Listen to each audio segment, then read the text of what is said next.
ಇವತ್ತು ನಾವು ಕರ್ನಾಟಕ ರಾಜ್ಯ ರೈತ ಸಂಘ ಹಾಗೂ ರಾಜ್ಯ STMC ಸದಸ್ಯರು ಮತ್ತು ಅನೇಕ ಸಂಘ ಸಂಸ್ಥೆಗಳು ಸೇರಿ ಇಡೀ ರಾಜ್ಯದಾದ್ಯಂತ ಶಿಕ್ಷಣ ವ್ಯವಸ್ಥೆಯನ್ನು ಹಾಳು ಮಾಡುತ್ತಿರುವ ರಾಜ್ಯ ಸರ್ಕಾರದ ವಿರುದ್ಧ ಗಣರಾಜ್ಯೋತ್ಸವದ ಅಂದು ಎಲ್ಲ ಜಿಲ್ಲಾ ಕೇಂದ್ರಗಳಲ್ಲಿ ಮಂತ್ರಿಗಳು ಧ್ವಜಾರೋಹಣ ಮಾಡುವ ಸಂದರ್ಭದಲ್ಲಿ ಸರ್ಕಾರಿ ಶಾಲೆಗಳನ್ನ ಉಳಿಸಿ ಮತ್ತು ಸರ್ಕಾರಿ ಆಸ್ಪತ್ರೆಗಳನ್ನ ಉಳಿಸಿ ಎನ್ನುವ ಒಂದು ಹೋರಾಟವನ್ನು ಹಮ್ಮಿಕೊಂಡಿದ್ದೀವಿ.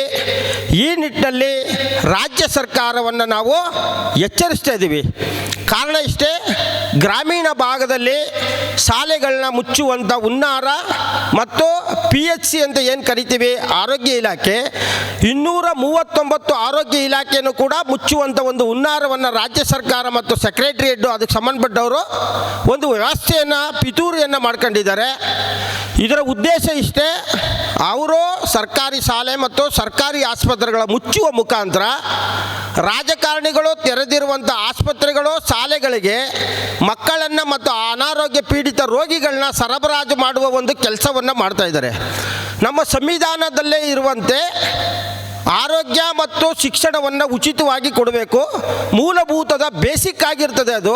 ಆದರೆ ಈ ಸರ್ಕಾರಗಳು ನಮ್ಮ ಗ್ರಾಮೀಣ ಭಾಗದ ಕೃಷಿ ಕೂಲಿ ಕಾರ್ಮಿಕರ, ದಲಿತರ ಮಕ್ಕಳ, ಬಡವರ ಮಕ್ಕಳ ಒಂದು ಆರೋಗ್ಯ ಮತ್ತು ಶಿಕ್ಷಣವನ್ನು ವಂಚಿತರಾಗಿ ಮಾಡಲಿಕ್ಕೋಸ್ಕರ ಈ ಒಂದು ವ್ಯವಸ್ಥೆಯನ್ನು ಮಾಡ್ಕೊಂಡಿದ್ದಾರೆ. ಆ ಮುಖಾಂತರವಾಗಿ ಉದ್ಯಮಿಗಳು, ರಾಜಕಾರಣಿಗಳು, ಹಣವುಳ್ಳವರು ಮಾಡುತ್ತಿರುವ ಶಾಲೆಗಳಿಗೆ ಮಕ್ಕಳನ್ನು ಸರಬರಾಜು ಮಾಡುವ ಕೆಲಸವನ್ನು ಇಂಡೈರೆಕ್ಟ್ ಆಗಿ ಮಾಡ್ತಾರೆ.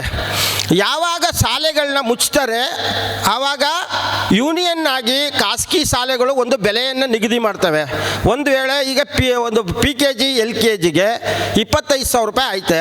ನಮ್ದು ಯಾವಾಗ ಕನ್ನಡ ಶಾಲೆಗಳು ಸರ್ಕಾರಿ ಶಾಲೆಗಳು ಮುಚ್ತವೆ ಆಗ 2 ಲಕ್ಷ ರೂಪಾಯಿ ಮಾಡ್ತಾರೆ. ಅವರೊಂದು ಯೂನಿಫಾರ್ಮ್ ಮಾಡ್ಕೊಬಿಡ್ತಾರೆ. ಯಾವ ಶಾಲೆಗಾದರೂ ಹೋಗಲಿ, ಒಂದು PKG ಮಕ್ಕಳಿಗೆ, ಒಂದು LKG ಮಕ್ಕಳಿಗೆ 1ನೇ ತರಗತಿಗೆ 2 ಲಕ್ಷ, 2.5 ಲಕ್ಷ, 50,000, 1 ಲಕ್ಷ ಅಂತ. ನಾವು ಯಾವ ಶಾಲೆಗೆ ಹೋಗೋಕ್ಕಾಗಲ್ಲ. ಹಣ ಉಳ್ಳವರು ವಿದ್ಯಾಭ್ಯಾಸ ಮಾಡಬೇಕು, ಹಣ ಇಲ್ಲದವರು ಸರ್ಕಾರದ ಜೀತಗಾರರ ಥರ ಕೆಲಸ ಮಾಡಬೇಕಾಗ್ತದೆ. ನಮ್ಮ ಮಕ್ಕಳು ವಿದ್ಯಾವಂತರಾಗೋದ್ರ ಬದಲು ಅವಿದ್ಯಾವಂತರಾಗ್ತಾರೆ. ದಲಿತರ ಮಕ್ಕಳು ಅವಿದ್ಯಾವಂತರಾಗ್ತಾರೆ. ಕೂಲಿ ಕಾರ್ಮಿಕರ ಮಕ್ಕಳಿಗೆ ಹಣ ಇರೋದಿಲ್ಲ, ಅವರು ಶಾಲೆ ಕಳ್ಸೋಕ್ಕಾಗಲ್ಲ ಖಾಸಗಿ ಶಾಲೆಗಳಿಗೆ. ಹಾಗಾಗಿ ಈ ಶಾಲೆಗಳನ್ನ ಉಳಿಸುವ ಮುಖಾಂತರ ನಾವು ನಮ್ಮ ಹಕ್ಕನ್ನು ಚಲಾವಣೆ ಮಾಡಬೇಕು. ಜೊತೆಗೆ ಗ್ರಾಮೀಣ ಭಾಗದ ಎಲ್ಲರ ಹಕ್ಕುಗಳನ್ನ ಚಲಾವಣೆ ಮಾಡೋದ್ರ ಜೊತೆಗೆ ನಮ್ಮ ಮಕ್ಕಳಿಗೆ ಉಚಿತವಾಗಿ ಶಿಕ್ಷಣವನ್ನು ಕೊಡಬೇಕು. ಅದ್ರ ಮಾದರಿ ಆಗಿರಬೇಕು. ಶಾಲೆಗಳು ಸಂಪೂರ್ಣವಾಗಿ ಹದಗೆಟ್ಟಿದ್ದಾವೆ ಕನ್ನಡ ಶಾಲೆಗಳು ಗ್ರಾಮೀಣ ಭಾಗದಲ್ಲಿ. ಅದನ್ನು ರಾಜ್ಯದಲ್ಲಿ ರಾಜ್ಯ ಸರ್ಕಾರ ಪ್ರತ್ಯೇಕ ಬಜೆಟನ್ನು ಮಾಡಿ ಅಲ್ಲಿಯ ಶಾಲಾ ಕಾಲೇಜುಗಳನ್ನ ಅಭಿವೃದ್ಧಿಪಡಿಸಬೇಕು. ಈ ನಿಟ್ಟಿನಲ್ಲಿ ಖಾಸಗಿ ಶಾಲೆಗಳನ್ನ ಮುಚ್ಚುವ ಮುಖಾಂತರ ಸರ್ಕಾರಿ ಶಾಲೆಗಳನ್ನ ಅಭಿವೃದ್ಧಿಪಡಿಸಿ ಗ್ರಾಮೀಣ ಮಕ್ಕಳ ವಿದ್ಯಾಭ್ಯಾಸವನ್ನು ಮುಂದುವರಿಲಿಕ್ಕೆ ಅವಕಾಶ ಮಾಡಬೇಕು. ಗ್ರಾಮೀಣ ಭಾಗದ ಮಕ್ಕಳು ಮುಖ್ಯವಾಹಿನಿಗೆ ಬರಲಿಕ್ಕೆ ಅವಕಾಶ. ಅಂಬೇಡ್ಕರ್ ಏನು ಹೇಳಿದ್ದಾರೆ ಸಂವಿಧಾನದಲ್ಲಿ, ನಮ್ಮ ವಿದ್ಯಾವಂತರಿಂದ ಮಾತ್ರ ಬಡತನ ನಿರ್ಮೂಲನೆ ಆಗ್ಲಿಕ್ಕೆ ಸಾಧ್ಯ. ಇನ್ನು ಯಾವ ಸಂಪತ್ತನ್ನು ಕೊಟ್ಟರೂ ಸಾಧ್ಯ ಇಲ್ಲ. ವಿದ್ಯಾ ಮತ್ತು ಆರೋಗ್ಯವನ್ನು ಕೊಟ್ಟರೆ ಮಾತ್ರ ಈ ದೇಶದ ಯುವಕರು ಸದೃಢವಾಗಿ ಸಂಪತ್ತಾಗ್ತಾರೆ.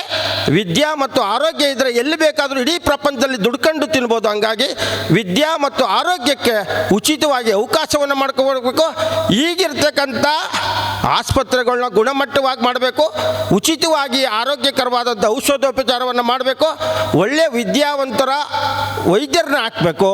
ಜೊತೆಗೆ ಶಾಲೆಗಳಿಗೂ ಕೂಡ ಅಭಿವೃದ್ಧಿಪಡಿಸಿ ಆವರ್ತ ನಿಧಿಯನ್ನು ಹಾಕಿ ಶಾಲೆಗಳನ್ನು ಕೂಡ ಅಭಿವೃದ್ಧಿಪಡಿಸಿ ಗ್ರಾಮೀಣ ಭಾಗದ ಗುಣಮಟ್ಟವನ್ನು ಉಳಿಸಬೇಕು, ಬೆಳೆಸಬೇಕು. ಆ ನಿಟ್ಟಿನಲ್ಲಿ ಸರ್ಕಾರ ಮುಂದಿನ ದಿನಮಾನದಲ್ಲಿ ಬಡ ಮಕ್ಕಳ ವಿದ್ಯಾಭ್ಯಾಸಕ್ಕೆ ಅನುಕೂಲ ಮಾಡಿಕೊಡ್ಬೇಕು. ದಲಿತ ಕೂಲಿ ಕಾರ್ಮಿಕರ ಮಕ್ಕಳ ವಿದ್ಯಾಭ್ಯಾಸ ಉಳಿಬೇಕು. ಇದರಿಂದ ಮುಖ್ಯವಾಹಿನಿಗೆ ಬರಬೇಕು ಗ್ರಾಮೀಣ ಭಾಗದ ಮಕ್ಕಳು ಅಂತ ನಾವು ಹೇಳಲಿಕ್ಕೆ ಬಯಸ್ತೀವಿ. ಒಂದು ವೇಳೆ ಅವರು ಇದನ್ನು 25ರೊಳಗಡೆ ಹಿಂಪಡೆದಿಲ್ಲ ಅಂದರೆ ಸರ್ಕಾರದ ವಿರುದ್ಧ ಗಣರಾಜ್ಯೋತ್ಸವ ದಿನ ಒಂದು ಕೈಯಲ್ಲಿ ಕಪ್ಪು ಬಾವುಟ ಮತ್ತೊಂದು ಕೈಯಲ್ಲಿ ರಾಷ್ಟ್ರಧ್ವಜವನ್ನು ಹಿಡಿದು ಪ್ರತಿಭಟಿಸುವ ಮುಖಾಂತರ ಇಡೀ ರಾಜ್ಯದ ಜನರು, ಎಲ್ಲ ಜಿಲ್ಲಾ ಕೇಂದ್ರಗಳಲ್ಲಿ STMC ಸದಸ್ಯರು, ಅಧ್ಯಕ್ಷರುಗಳು, ರೈತ ಮುಖಂಡರುಗಳು ಹಾಗೂ ವಿವಿಧ ಸಂಘ ಸಂಸ್ಥೆಯ ಮುಖಂಡರುಗಳು, ಕಾರ್ಯಕರ್ತರುಗಳು ಪ್ರತಿಭಟಿಸುವ ಮುಖಾಂತರ ಸರ್ಕಾರಕ್ಕೆ ಉಗ್ರ ಪ್ರತಿಭಟನೆಯನ್ನು ಮಾಡ್ತೇವೆ ಅಂತ ನಾನು ಹೇಳಿಕೆ ಬಯಸ್ತೇನೆ. ನಮಸ್ಕಾರ. ನಮಸ್ಕಾರ ಮಾಧ್ಯಮ ಮಿತ್ರರಿಗೆ, ಎಸ್ಪೆಷಲಿ ನಮ್ಮ ಸ್ನೇಹಿತರು ಹೇಳಿದರು ಫಂಡಮೆಂಟಲ್ ರೈಟು ಇದೊಂದು ಬಿಸ್ನೆಸ್ ಆಗ್ಬಿಟ್ಟಿದೆ. ಎಜುಕೇಷನ್ನು ಮತ್ತು ಎರಡು ಸರ್ವಿಸ್ ಆಗಬೇಕು. ನಾವು ಯಾವಾಗ ಸೇವೆ ಅಂತ ಕೊಡ್ತೀವಿ ಅದು ಸೇವೆ ಆಗುತ್ತೆ, ನಾವು ಯಾವಾಗ ಬಿಸ್ನೆಸ್ ಅಂತ ಮಾಡ್ತೀವಿ ಅದು ಬಿಸ್ನೆಸ್ ಆಗುತ್ತೆ. ಎಲ್ಲ ಒಂದು ರಾಜಕೀಯ ವ್ಯಕ್ತಿಗಳಿಗೆ, ಪ್ರಭಾವಿಗಳು ಎಲ್ಲರದು ಅವ್ರವ್ರದ್ದೇ. ನಮ್ಮ ಸ್ನೇಹಿತರು ಇಂಡೈರೆಕ್ಟಾಗಿ ಅಂತ ಹೇಳಿದ್ರು, ಇಂಡೈರೆಕ್ಟ್ ಏನಿಲ್ಲ, ಡೈರೆಕ್ಟಾಗಿ ಅವ್ರವ್ರದ್ದು ಒಂದು ಖಾಸಗಿ ಶಿಕ್ಷಣ ತೆರೆದು ಅವ್ರದ್ದೊಂದು ಬಿಸ್ನೆಸ್ನ ಮಾಡ್ಕೊಂಡಿದ್ದಾರೆ, ದಂಧೆ ಮಾಡ್ಕೊಂಡಿದ್ದಾರೆ. ಯಾರು ಸರ್ವಿಸ್ ಕೊಡಬೇಕು ಅಂತ ಇಲ್ಲ.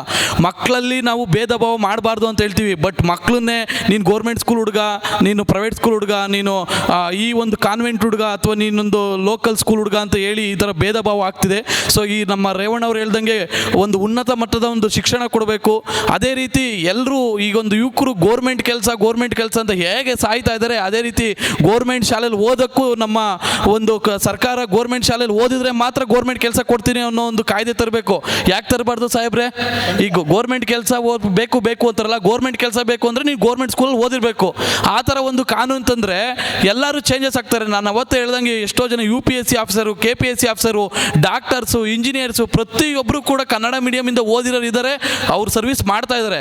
ಸೊ ಅದೇ ರೀತಿ ಒಂದು ನಮ್ಮ ಕನ್ನಡ ಶಾಲೆ ಉಳಿಬೇಕು ಅಂದರೆ ಒಂದು ಊರಿನ ಜನಗಳು ಕೂಡ, ನಾವು ನಮ್ಮ ಸಂಘಟನೆಗಳಿಂದ ಕೇಳ್ಕೊಳೋದಷ್ಟೇ, ಫಸ್ಟು ನಮ್ಮಲ್ಲಿ ನಾವು ಚೇಂಜಸ್ ಆಗಬೇಕು. ನಮ್ಮನೆ ಮಕ್ಕಳನ್ನ ನಾವು ಗೋರ್ಮೆಂಟ್ ಸ್ಕೂಲಿಗೆ ಕಳಿಸ್ಬೇಕು.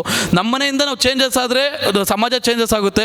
ಈ ಗೋರ್ಮೆಂಟ್ಗೆ ಆಗಲಿ ಮತ್ತು ಸರ್ಕಾರಕ್ಕೆ ನಮ್ಮ ವತಿಯಿಂದ ಹೇಳೋದಷ್ಟೇ, 25ನೇ ತಾರೀಕು ಒಳಗಡೆ ಏನೊಂದು ಒಂದು ಆದೇಶ ಹೊರಡಿಸಿದ ಹಿಂಪಡಿಲ್ಲ ಅಂದರೆ ಉಗ್ರರ ಹೋರಾಟಕ್ಕೆ ನಾವು ಸಿದ್ಧರಾಗಿರ್ತೀವಿ ಅಂತ ಹೇಳೋಕ್ಕೆ ಮಾಧ್ಯಮದ ಮುಖಾಂತರ ಹೇಳೋಕ್ಕೆ ಇಷ್ಟಪಡ್ತೀನಿ.